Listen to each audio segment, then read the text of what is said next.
Currently, I'm working on a small project where I have to get this control valve here working with these cards, which are going to be on an ET200. This is an old 7300 PLC, which are compatible. And these cards, they basically are going to take the input from the schematic, as you can see here. Basically, there's a 4 to 20 milliamp input, and then there's a 4 to 20 milliamp output. But then there's also like a local indicator here, and basically here as well. So here's the HMI bit. It's basically where we have a control valve and he's open to a certain percent, and then we have a heat exchanger, and then basically we just have the piping modeled above. And then what we have at the very end then is we have basically like a TT, which is going back into a tank there.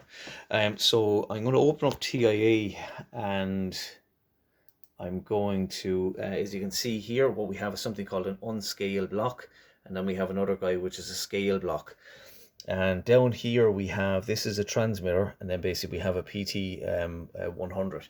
So this guy over here in the scale block shows the actual temperature as it is in the room right now, and that will be actually inserted then. It'll be back up here. The value will actually come back up in that sense. So I'm just testing out, trying to get the actual scaling and then the offsets of the valve. So here I can see it's 65. If I go down here, I'll see it's reading as 64.9. There's both like a set points, very difficult to read in the camera here, but effectively it's near enough to it. And if I alter that value, here I'll just put in, say for example, 23.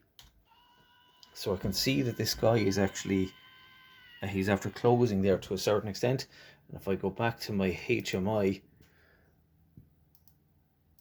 then I'll see that he's after going down to 23 as well.